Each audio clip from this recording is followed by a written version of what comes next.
நான் எதிர்க்கட்சிகளை கேட்க வரும்போது யார் அந்த சார் அப்படின்னு சொல்லி குற்றம் சாட்டுறீங்க.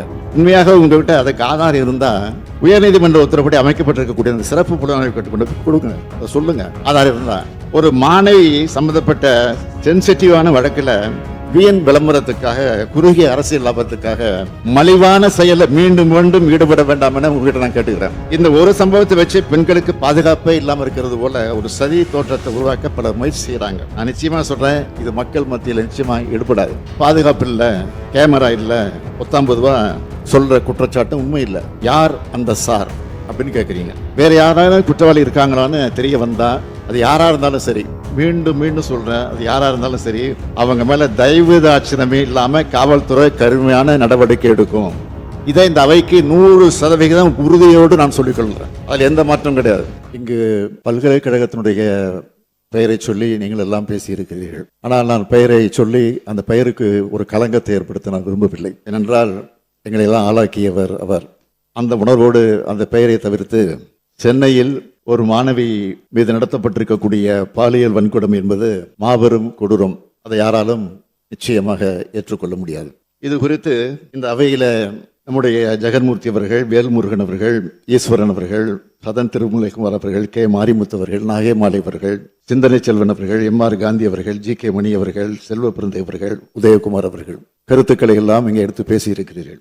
இது குறித்து இந்த அவையில உண்மையான அக்கறையோடு பல உறுப்பினர் பேசியிருக்கிறீங்க. இதை பயன்படுத்தி இந்த ஆட்சி மேல தவறான எண்ணத்தை உருவாக்குவதற்காகவும் சில உறுப்பினர்கள் பேசியிருக்கிறீங்க. சில இல்ல, ஒரு உறுப்பினர் பேசியிருக்கிறார். யாருக்கு எந்த நோக்கம் இருந்தாலும் பாதிக்கப்பட்ட பெண் அந்த பெண் பக்கம் நின்று அவருக்கு சட்டப்படி நியாயம் பெற்று தரக்கூடிய காரியத்தை தவிர தமிழ்நாடு அரசுக்கு வேறு எந்த நோக்கமும் இல்லை என்பதை தெளிவா, உறுதியா, ஆணித்தரமா முதலையே நான் சொல்லி விரும்புகிறேன்.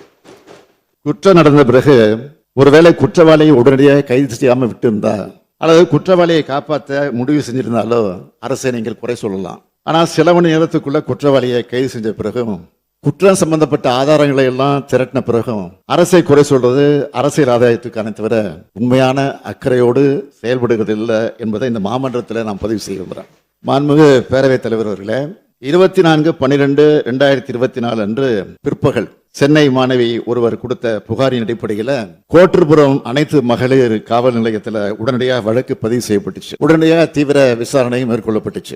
மறுநாள் காலையிலே இந்த சம்பவத்தில் ஈடுபட்ட குற்றவாளி ஞானசேகரன் காவல்துறையால் கைது செய்யப்பட்டார். இது காவல்துறை எடுத்த துரிதமான சரியான நடவடிக்கை. அடுத்து பாதுகாப்பு இல்ல, கேமரா இல்ல, 19 ரூபா சொல்ற குற்றச்சாட்டு உண்மை இல்லை. சம்பவம் நடந்த வளாகத்தில் சுத்தி இருக்கக்கூடிய பகுதிகளில் இருந்த கண்காணிப்பு கேமராக்கள் உதவியோடு தான் குற்றவாளி அடையாளம் காணப்பட்டு கைது செய்யப்பட்டிருக்கிறார். 3வது குற்றச்சாட்டு, முதல் தகவல் அறிக்கை வெளியானதை வச்சுட்டு யார் அந்த சார் அப்படின்னு கேட்குறீங்க.